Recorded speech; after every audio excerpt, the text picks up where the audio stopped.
Tous ces électeurs embêtants ont une fois de plus stupéfié l'establishment de l'UE, cette fois lors de la récente élection tchèque qui vient d'avoir lieu. Et il est vraiment difficile de se souvenir d'une élection récente en Europe où les forces eurosceptiques n'ont pas réalisé de grands progrès. Et vous venez de voir la même chose se produire lors de cette élection tchèque. Andrej Babiš, le candidat eurosceptique, a remporté l'élection, son parti obtenant un peu moins de 35% des voix, remportant 80 sièges dans un parlement de 200 membres. Et cela a maintenant été décrit très clairement comme un changement politique significatif. Babiš étant décrit par exemple comme un allié du Premier ministre hongrois Viktor Orban, leur parti siégeant dans le même groupe.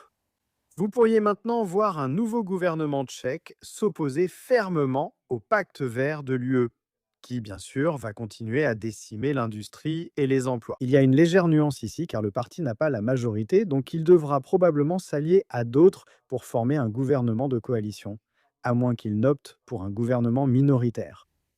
Mais vous voyez ici, en ce qui concerne les autres partis avec lesquels il pourrait s'allier au gouvernement, il y a le SPD, qui est un parti qui souhaite en fait un référendum sur la sortie de la République tchèque de l'Union européenne.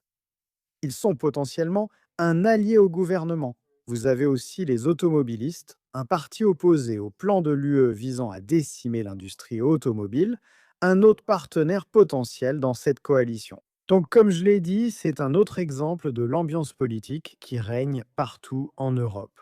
Les forces eurosceptiques continuent de remporter des élections partout dans l'Union européenne. N'hésitez pas à me faire part de vos réflexions à ce sujet dans les commentaires ci-dessous. Je continuerai bien sûr à vous apporter toutes les dernières informations à ce sujet et bien plus encore. Alors n'hésitez pas à aimer cette vidéo, un petit pouce bleu et comme toujours, merci de regarder.